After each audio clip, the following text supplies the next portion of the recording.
భగవద్గీతే భవద్వేషిణి. కృష్ణో రక్షతు no జగత్రయ గురుః కృష్ణం నమస్యామ్యహం. కృష్ణే నామరశత్రవో వినిహతాః కృష్ణాయ తస్మై నమః. కృష్ణాదేవ సముత్థితం జగదిదం కృష్ణస్య దాసోస్మ్యహం. కృష్ణే తిష్టతి విశ్వమేతదఖిలం హే కృష్ణ సంరక్ష మాం.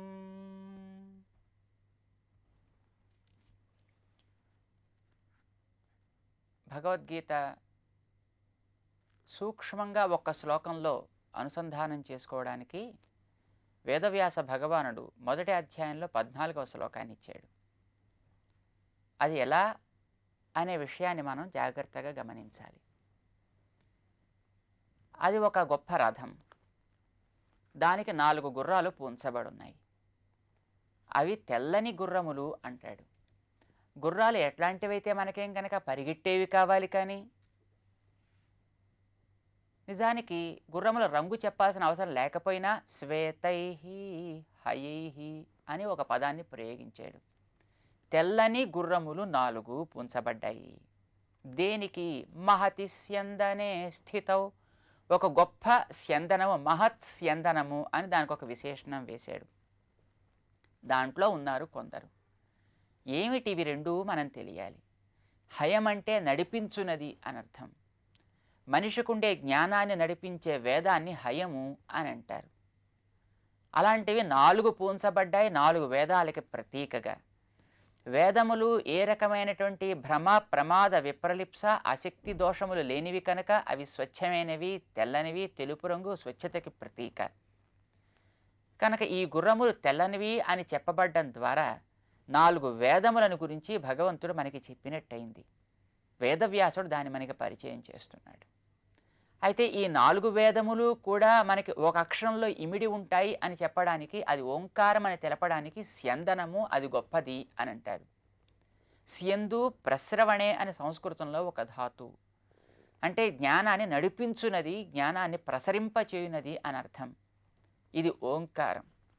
ఓంకారం మనిషికి అన్ని రకాలైన యోగ్యతల్ని అందిస్తుంది అనేది ప్రాచీనులు ఆధునికులు కూడా అంగీకరించినటువంటి వాస్తవం.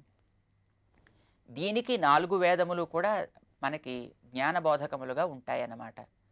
వారు ఉండేటువంటి రథానికి ఒక గొప్పతనం ఉంది. అది ముల్లోకాలు జయించజాలినటువంటి రథం. ఆ రథం ఖాండవ వనాన్ని దహనం చేసినప్పుడు దాన్ని రక్షించాడు కనుక అర్జునుడు, అగ్నిహోత్రుడు సంతోషంతో అర్జునుడికి ఈ రథాన్ని ఇచ్చాడు. ఈ రథానికి ఒక పేరు, దానికి నందఘోషము అని పేరు. నంద అంటే ఆనందింపచేసేది, ఘోషం అంటే ధ్వనించేది అని అర్థం. అందులో ఎవడైనా ఎక్కాడంటే వాడికి విజయం తథ్యం అన్నమాట. వాడు ఏదనుకుంటే అది జరిపి తీరుతుంది. అనేక సార్లు ఆ రకంగా ఆ రథం వీరికి లాభాన్ని కలిగించింది కూడా. ఒక విప్రుడికి సంతానం కలుగుతూ పోతూ ఉండేది, ఎక్కడికి వెళ్ళిందో తెలియకుండాను. ఒకనాడు అర్జునుడి దగ్గరికి వచ్చి ప్రార్థన చేసుకున్నారు కాపాడమని. ఈసారి ఆ రకమైన సన్నివేశం ఏర్పడ్డప్పుడు చెప్పండి కాపాడతాను, కాపాడలేకపోతే ప్రాణం ఇచ్చేస్తానన్నాడు. మన వాడికి ఇది ఒకటి అలవాటు. ఎప్పుడైనా ఎవరైనా వచ్చి ఏమైనా ప్రార్థన చేస్తే ఓ మీకు ఇస్తా లేకపోతే ప్రాణం ఇస్తానంటాడు. వెనకాతల కాపాడుకునే కృష్ణుడు ఒకడు ఉన్నాడు కదా అని ఒక ధైర్యం అన్నమాట. ఏమైనా వస్తే ఆయన చూసుకుంటాడని ఉద్దేశ్యం. అనేక సందర్భాల్లో ఆ విషయం నిర్ణయించబడి ఉంది. అలాగే ఈసారి కూడా అన్నాడు. అయితే ఆ విప్రోత్తముడికి పాపం భార్య గర్భవతి అయింది. ఇగో బాణాలతోటి ఒక గూడు కడుతున్నాను అన్నాడు. ఒక గూడు కట్టాడు. అందులో ఏ చీమ కూడా చొరడానికి వీలు కానట్టుగాను. అయితే ఇంతలో కలిగింది సంతానం, కానీ కలిగినట్టుగా మాయమైపోయింది. ఏం జరిగిందో తెలియలేదు. చేతకాని తన తనానికి బాధపడి అర్జునుడు అగ్ని ప్రవేశం చేస్తానంటే కృష్ణుడు వారించి రా తీసుకువెడతానని అర్జునుడిని ఈ నందఘోషంలోకి ఎక్కించుకుని సారథ్యం చేస్తూ తీసుకువెళ్ళాడు. ఈ మండలాలన్నిటికీ ఆవలికి ఎక్కడికో తీసుకెళ్ళి ఒక చోట ఆపి, ఇప్పుడే నేను వస్తాను, ఇక్కడ ఉండు, ఇకపై నువ్వు రావడానికి తగినటువంటి స్థానం కాదు అని వెళ్ళి 7 పిల్లలు అంతకుముందు వెళ్ళిపోయిన వాళ్ళని కూడా తీసుకుని వచ్చి తిరిగి ఆ విప్రోత్తముడికి అందిస్తాడని మనకి భారతం తెలియజేస్తోంది ఈ కథని. ఆ వేళ అర్జునుడు కృష్ణుడి యొక్క రథసారథ్య సామర్థ్యాన్ని చూశాడన్నమాట.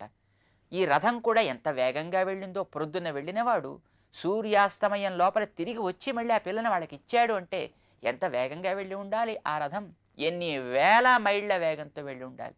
ప్రొద్దున వెళ్ళి ఈవేళ మనం చూసేటటువంటి ఈ గోళాలన్నీ దాటుకుంటూ ఆవలు ఎక్కడికో వెళ్ళి తీసుకొచ్చారు ఆ పిల్లలని. అది పరమపదం అంటారు మనకి భారతంలో.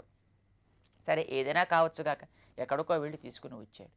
అంత దూరం వెళ్ళినా ఏమాత్రం చెదరకుండా, అందులో ఉండే వాళ్ళకి ఇబ్బంది కలగకుండా, తాను కాలిపోకుండా తిరిగి మళ్ళీ వచ్చి నేల మీద దింపింది అనంటే దానికి ఉండేటువంటి యోగ్యత ఎంతో గొప్పదో. ఆ రకమైనటువంటి రథం ఆ స్యందనం. ఇది ఓంకారానికి ఉండే శక్తి. ఓంకారం ముల్లోకాల్లో ఉండే వాళ్ళకు కూడా రక్షకం.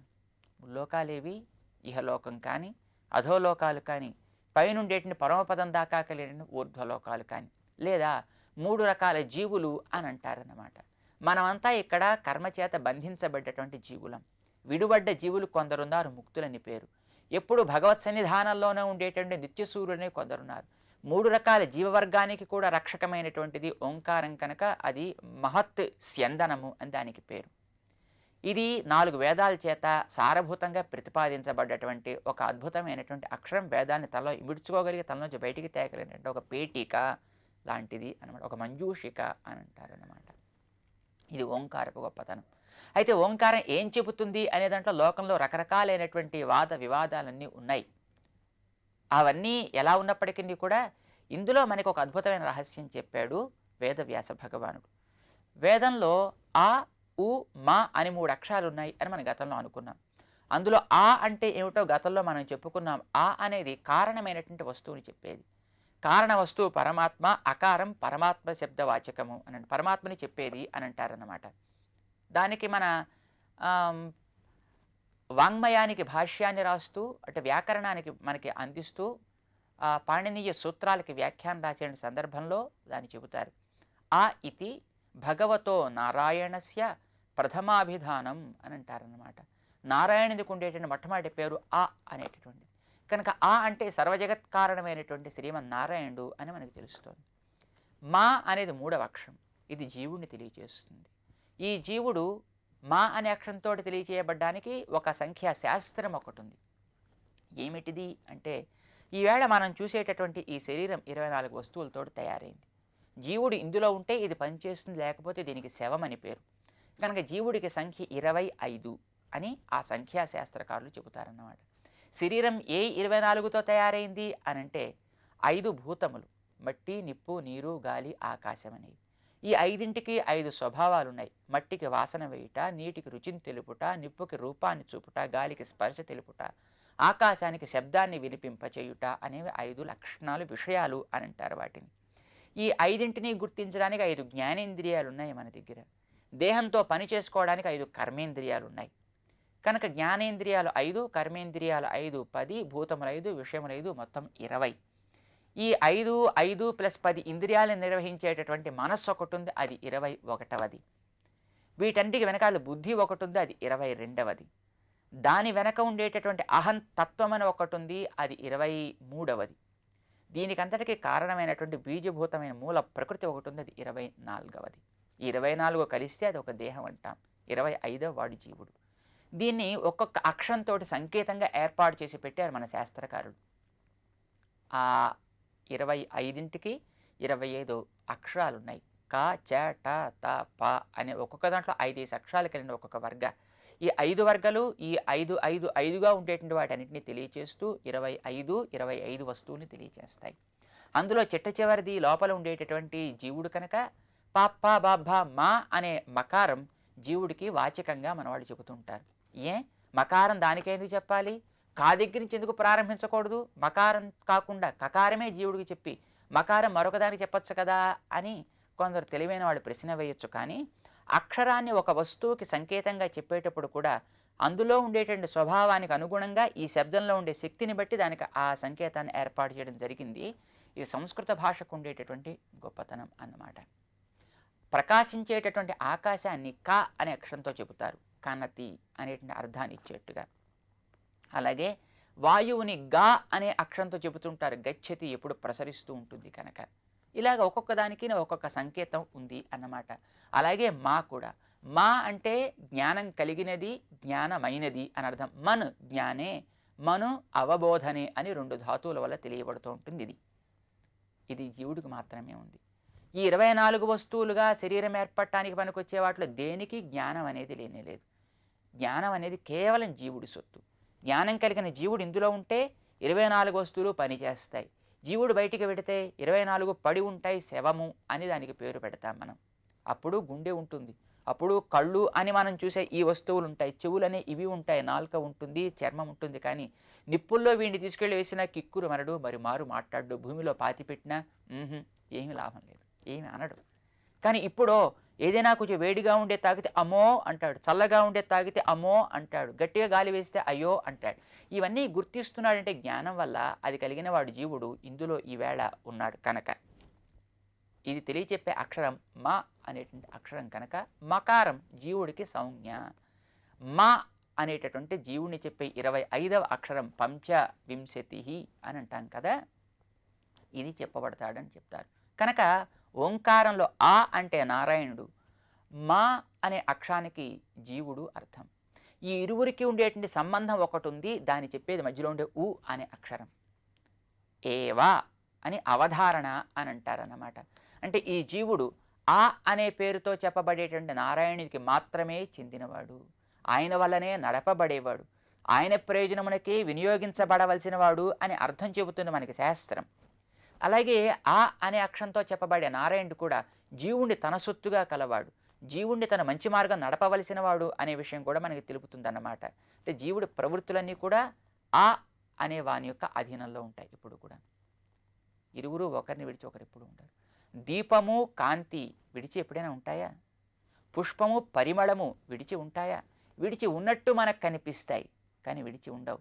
దీపాన్ని వదిలిపెట్టి కాంతి మందాక వచ్చేసాక ఇంక దీపం ఎందుకండి, తీసేయండి దీపాన్ని, కాంతిని మనం జాగ్రత్త పెట్టుకుందాం అని దీపాన్ని కనుక ఒకవేళ తీసేస్తే కాంతికి కూడా ఉనికి ఎట్లాగైతే ఉండదో, అంటే దీపాన్ని వదిలి కాంతి ఎప్పుడూ ఉండనట్టే కాంతినివ్వని దీపం కూడా మనం దీపం అనే పేరుతో పిలవం కదా. అలానే జీవుణ్ణి వదిలి దేవుడు ఎప్పుడూ ఉండడు, దేవుణ్ణి వదిలి జీవుడు ఎప్పుడూ మనడన్నమాట. ఇరువురు ఒకరిని వీడి ఒకరు ఉండలేరు, అది వారి స్వరూపానికి విరుద్ధం. అలాగే ఓంకారంలో ఆ మా రెండు కూడా కలిసి ఉంటాయి ఎప్పుడును అని ఊ అనేటువంటి అక్షరం తెలియజేస్తుంది అన్నమాట. ఇది ఎట్లాంటి సంబంధము అనేది మనకి తెలపడం కోసమని సాంకేతికంగా 2 పదాలు ప్రయోగించబడ్డాయి. నారాయణ్ణి చెప్పడానికి మాధవ అనే అక్షరం ప్రయోగించబడింది అక్కడ మనకి శ్లోకంలో. శ్వేతై హయేర్యుక్తే మహతి స్యందనే స్థితౌ మాధవ. మాధవుడు అంటే మా లక్ష్మీదేవికి పతి అయినవాడు. పురుషోక్తంలో చెప్పబడ్డ లక్ష్మీపతి అని ఎవరిని గురించి అయితే మనకి చెబుతోందో అతడే నారాయణుడు అన్నమాట. ఆ నారాయణుడు ఎప్పుడు స్త్రీ సంబంధం కలిగి ఉంటాడు కనుక అతని పేరు శ్రీమన్ నారాయణ అని మనకి తెలుపుతూ ఉంటుంది మనకి ఉపనిషత్.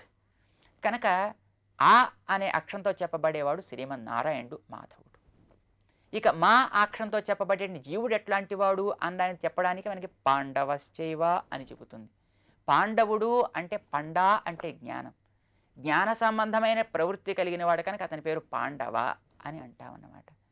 వీరిద్దరికీ సంబంధం భావమరుదుల సంబంధం, ఒకరినొకరు మాట్లాడుకుని ఇచ్చుకుని పుచ్చుకునేటువంటి సంబంధం, అది విడరాని సంబంధం. ఇది జీవ పరమాత్మలకి ఇరువురికి కూడా ఉంది అని చెప్పడానికి ఇద్దరూ కూడా రథంలో ఉన్నారు.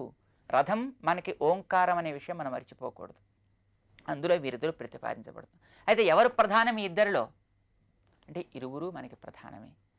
ఇది మనకి చెప్పడానికి ఓంకారంలో ఇద్దరూ 2 అక్షరాలతో ప్రతిపాదించబడతారు కనుక దివ్యౌ శంఖౌ ప్రదధ్మతు, ఇతనొక శంఖం అతనొక శంఖం పట్టుకున్నాడంటారు. ఆ శంఖం ఒక అక్షరం ఇతడు ఒక అక్షరం అతడు ప్రతిపాదకములుగా కలిగిన వారు అని అర్థం అన్నమాట. ఉపనిషత్ వాంగ్మయంలో ఒక అద్భుతమైనటువంటి రహస్యం ఉంది. ఓంకారాన్ని శంఖంతో చెబుతూ ఉంటారు, ఓంకారాన్ని ధనుసుతో కూడా చెబుతూ ఉంటారు, జీవుణ్ణి బాణంతో ప్రత్యేకంగా చెబుతూ ఉంటారు. ప్రణవో ధనుః శిరోహ్యాత్మా ఒక ఉపనిషత్. ఇక్కడ మనకి ఈ రథాన్ని ఓంకారంతో పోలుస్తున్నారన్నమాట. రథంలో ఉండే ఇరువురిని కూడా ఓంకారంలో 2 రకాలుగా ప్రతిపాదించబడిన జీవ పరమాత్మ తత్వాన్ని చెబుతున్నారు. వారిరువురికి ఉండే సంబంధాన్ని చెబుతున్నారు. ఒకరు ఆ అనే అక్షరాన్ని ఒకరు మా అనే అక్షరాన్ని కూడా ప్రదధ్మతు, ఇది మా ప్రతిపాద అక్షరము అని ధ్వనింపచేస్తున్నారు అనేటటువంటి రహస్యాన్ని, ఇరువురు ఒకరికొకరు విడరాని సంబంధం కలిగిన వారు అనేటువంటి వాస్తవాన్ని కూడా మనకి ఈ తతశ్వేతై అనేటటువంటి శ్లోకం స్పష్టపరుస్తోంది అనేటటువంటిది ఈ పెద్దల యొక్క ఉపదేశం. దాన్ని మనం గుర్తించాలి. అంతేకాదు ఈ ఇరువురు కూడా సమప్రాధాన్యం కలిగిన వారు అనే విషయాన్ని కూడా మనం తెలుసుకోవాలి. ఆ తర్వాత అందులో ఉండే మరికొన్ని విశేషాలను కూడా మనం తెలుసుకునే ప్రయత్నం చేద్దాం. జై శ్రీమన్నారాయణ.